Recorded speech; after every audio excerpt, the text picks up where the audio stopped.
今天我们邀请到了安娜坐下来和我们一起聊一聊这栋洛杉矶独一无二的中式庭院住宅，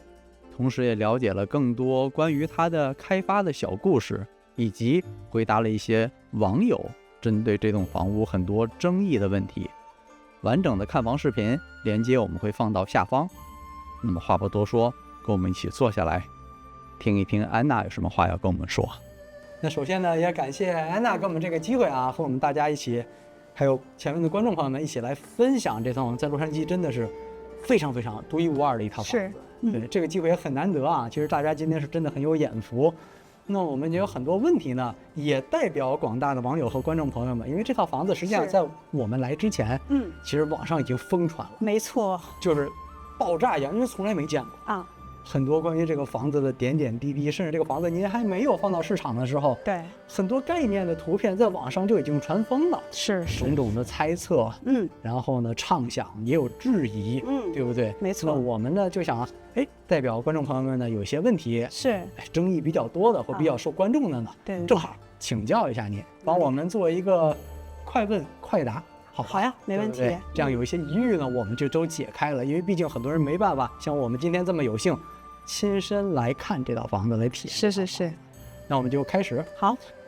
找了一些问题啊，其实整体来讲呢，问的东西我们也能理解。那我们首先呢，其实因为这个房子很多人一出来以后，大家都管它叫四合院。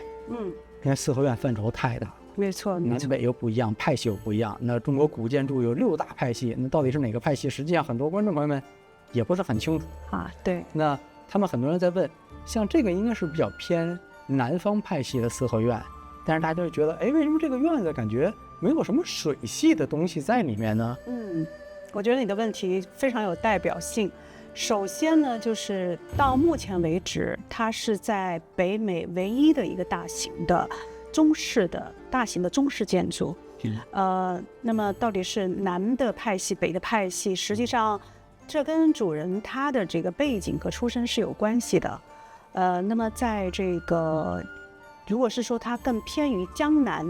苏式的话，为什么没有水系？时间呢就是要倒回到8年以前。8年啊 ，OK。记得在那个时候呢，在我们南加州正好是非常缺水的时候，限水令。对，限水令。那个时候1周只可以浇1次院子，记得吗？然后那个草都是枯黄的，不单是在加州，我们去到外州的时候也是这么的一个状态。那其实屋主呢，他是出生于上海，然后从小在苏州，他的爷爷那一辈就带他经常进出这个苏州园林。那实际上屋主呢，又可能是你的这个父辈，是我们的父辈这样的一个年纪，所以呢，他其实是有非常浓郁的这个江南文化的这个影响。他很懂得江南园林的水系、小桥流水，但是他在8年以前，他是第一个吃螃蟹的人。没错啊，在那个时候呢，对，他也想把江南的这个水景引进来。那么他的这个建筑设计师呢，正好就是设计了咱们 Huntington Library 流芳园的同一个建筑设计师，非常有名。所以我们去到流芳园的时候，我们看到小桥流水。那我们这幢房子其实也是设计了，就是在它的东边。我们的主人甚至他也是买了这个榫卯结构的亭子，准备是安装在那边的。但是在那个时候，由于这个应该是说美国政府的这个 building 的 coding 和它的这个关于安全的这些要求，它是不一样的，所以呢，榫卯结构的亭子在这儿是没有用上。那么他也希望我们在造园的时候能够更加的节能环保省水。所以你也看到，包括在这个受政府支持的 Huntington Library 的流芳园，榫卯结构的亭子也没得以应用，所以它还是用的是这个砖石木相结合的榫卯结构，就完全你看不见。对，一个是环保，一个就是如果有火灾的话，他觉得对也防火。那再有呢，就是美国很多建筑都是木的，然后它也讲究要防这个虫蚁。因为榫卯结构全部都是木的。没错。那其实在那个时候，第一个吃螃蟹的人，他更关注的是什么？他要关注得到这个政府的批准，所以呢，就是因为它有一个整个一个报建的流程，还有就是得到它的一个批准，所以呢，就是在第一关你必须要走通，就是你拿到它的这个 building 的许可，先要让你能盖啊，对，你要先盖，所以就是他先就是折中嘛，迂回嘛，他先放弃了那个，但是现在环境又不一样了，对，所以这个包括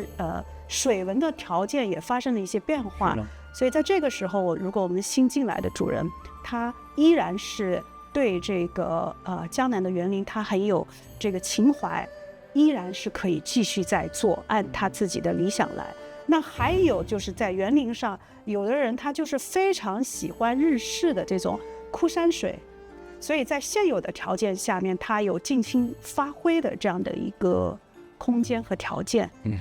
所以很好的就是架构骨架已经留给你们了，没错。只不过很多个性化的设计啊，针对个人的品味做的调整的话，是未来的主人进来以后再进行调整。对，就是有时候呢，就是1000个读者就有1000个哈姆雷特，所以每个人都会有不同的一些想法。哎，对。但是就是说，现在这个房子的这个算是原来的这个作家吧，他来告诉就是他当时是什么样一个设想，为什么是这样子。所以就是那么今天不是特别流行这个要自己动手嘛哈，去制作自己想要的这个梦想的家园，所以将来的主人他如果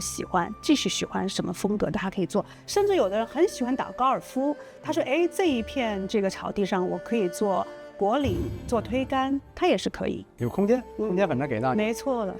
咱们刚才有提过嘛，因为这个院子来讲，其实有很多的网友，因为他们比如自己身处的地方不一样，有的人是在北京，有的是在南方，没错。在南北的四合院其实差异很大的，包括比如咱们柱子的颜色，你看北方四合院都以那种通体的红柱子为主，那你说南方一般就是黑白灰的配色为主，又不太一样。是。所以这个其实这套院子如果要分的话，其实南北四合院是蛮不同的。那咱们应该属于偏南的派系吗？我们还是总的来讲，它有四合院就是比较雷同的地方，比如说我们的第2进院落，它的这个门毡是这个偶数的。对，像有的网友还说，除了门毡以外，还有说，哎，没有倒座房，对不对？这些东西，千万不能有倒座房。其实随着这个历史的发展，那么还有就是气候的不一样，对，以及甚至你看，随着我们生活那么大的变化之后呢，以前的这个厕所，对，它的这个建的方向，它的原因是因为那个时候还没有水，对吧？然后呢，就是北方的冬天是很冷的，所以呢，就是南边它会设那个什么倒座房啊，什么西厢、东厢。但是在我们南加州，阳光是多么的充裕，现在的生活又特别的发达，所以就是尤其是包括洗手间啊这些，每一个房间都可以有自己的洗手间。对对对。所以它的这个结构完全会不一样，也会根据就是说每个地理、人文、阳光的走向不同。那所以它的设置会不一样。对，就是很讲究的，就是说这个一方水土它要适宜这个当地的建造的话，它会做一些人文的非常人性化的改变。其实这是一个更好的提高本土化，用咱们土话讲，对对对，这个是一定要的，没错。因为还记得我小时候北京的时候。那真的每个厕所在院子里面的一个角落，很冷的北方的冬天，你要从自己的屋里暖暖和和的跑出去上了厕所再回来那个样子，在现代四合院不应该是。对对对，你是说那个包括就是以前很著名的一个新闻报道，就是说看着王菲啊，就是跟窦唯在一起的时候，还拿着那个痰盂罐拿到那个公厕里面去倒，那是住在四合院的时候。对，在今天在洛杉矶，你肯定看不到这样的一个情景。都是在改进，都是在进化。没错，就是事过境迁，然后这个时代在变化，所以就是如果是带着一个变化的眼光和一个就是与时俱进。对，与时俱进吧。对，那没有问题。那其实这个我们大概讨论一下，这是很多网友也在上面说嘛，就当时和您刚才解答也引申出一个问题，就很多网友觉得说，你看这个房子为什么我们看起来觉得大门相对比较朴素，室内的装潢装饰包括游廊下面的装饰都相对比较简朴的一个原因，是不是就像您说的这样，就是因为屋主自己本身的一个心境，是的，所以他根据自己的生活需求，那我生活需求可能就是3菜1汤我就已经非常满意了，我不需要天天都是酒席一桌摆得满满那样的状态，所以他每个人追求的是不一样，对，所以他今天才会呈现出这个状态。是的，是的，有时候人家说文如其人，其实这个主人在造房子的时候，他的这个房子也是体现出他的一种生活理念、生活态度以及生活的哲思。你可以看到这个主人他还有一个艺术品的这个陈列室哈。对，这个里面放的东西蛮有来头的啊，它里面放的东西很有来头，其实也是表达了他对生活的一种态度。打个比方说，在我们的这个茶艺坊里面，它有就是在中国很少有的收藏的一套来自于东庞莫高窟45窟的一铺七尊的佛像。那一铺七尊的佛像，我来了好多次的时候，我突然发现说，它的所有的佛像，当你站着看这些佛像的时候，那另外的6尊呢，在看如来佛祖，他们都是在看佛。哦，所以当你低下头来礼佛的时候，他觉得就是在看你的这种感觉了吗？对，然后当你礼佛，你蹲下来或者是跪下来的时候，佛在看你，然后呢，你这个时候你看到的是你自己。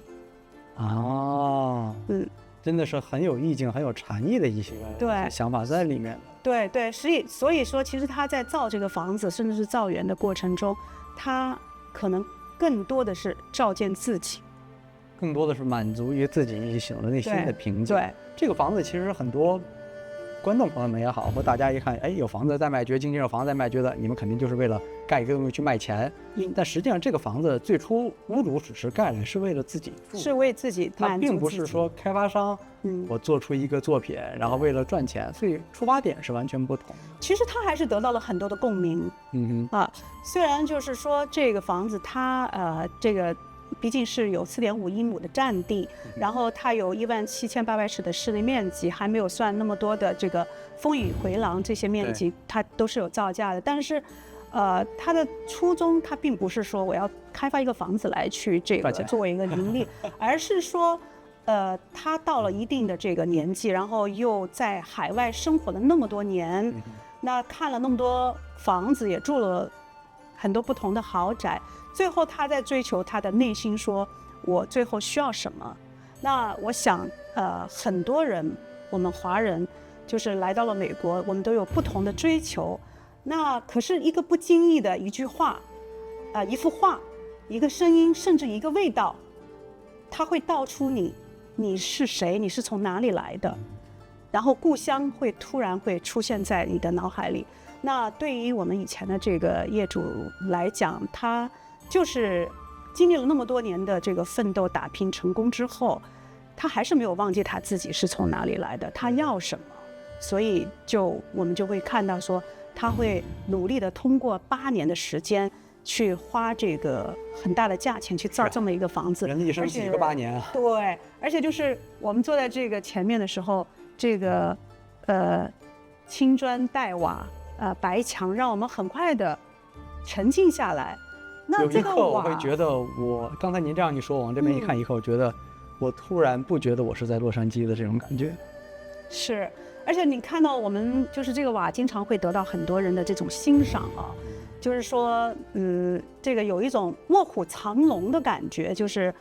当然那个电影制造的意境其实也是确实是在制造一种生活中卧虎藏龙的意境，但是这个瓦它是花了双倍的价钱的。就当时在造这个房子的时候，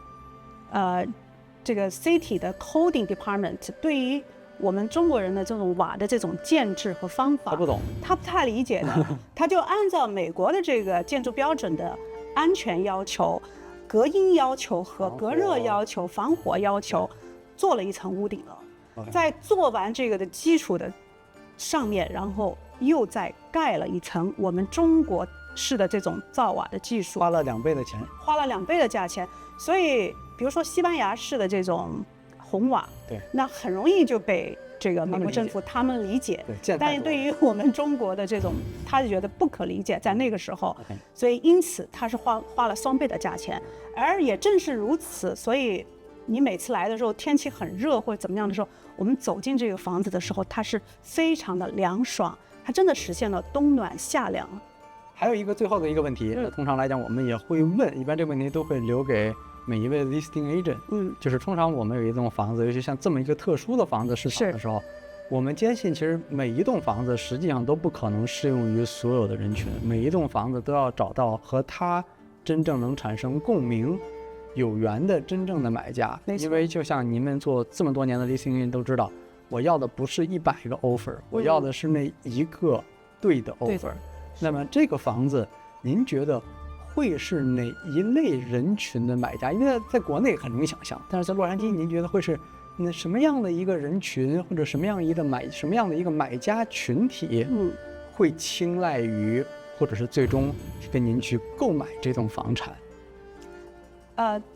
在我们现在来看房的这个预约里面，都是什么样的？你知道我们的这个要求是非常的严格哈。这个因为它毕竟在一个新生事物，所以希望来看的人很多。那么我们通过这个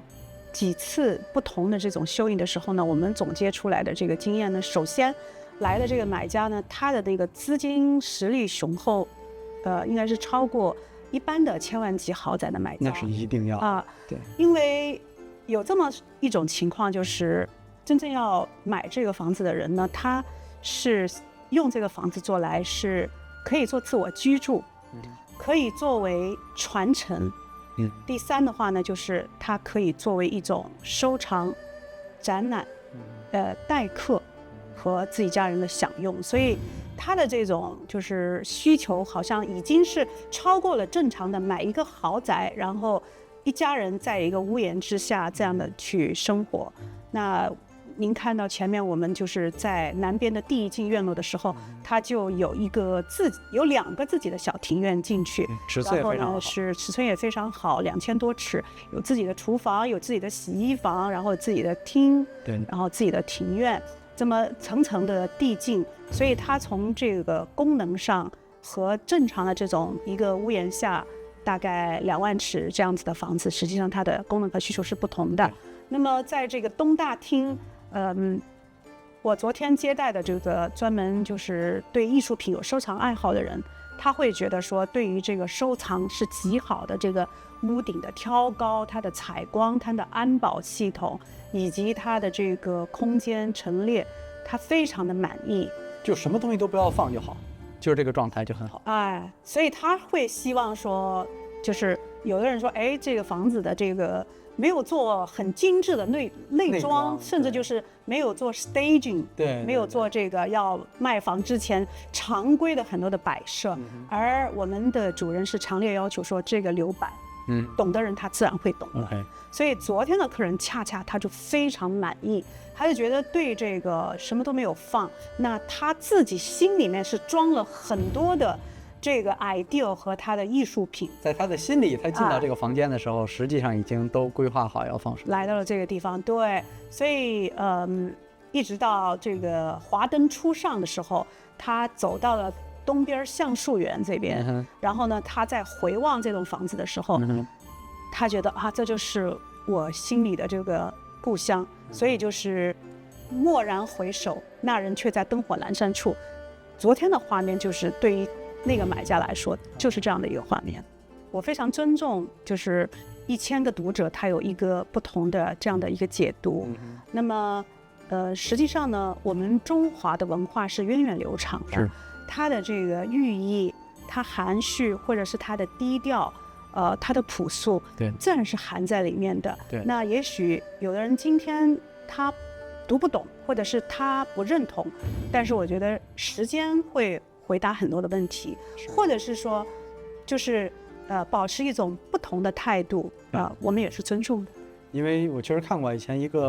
也是一个装修的庭院大家说，他其实蛮反对现在市场上的一些过度装修的现象。但是我不是说在暗杀摄影什么东西啊，我觉得他们在说，以现在的文明或者是社会发展，大家装修的进步、装修的升级太快了，就快到了已经让人眼花缭乱的地步了。但实际忘记我们其实真正只需要的是哪些东西，有些太过繁琐的东西反而会是我们日常生活中的累赘，会是我们生活中很多不好的能量或者拖慢我们自己的一个正常的生活脚步。所以这样的一个意境的房子确实不是所有人都能接受，但就像你说的，有一个合适的买家或之前来看过的，他能欣赏懂得欣赏的人，他自然知道他要的是什么，也就他自己能发掘他房屋他需要的美。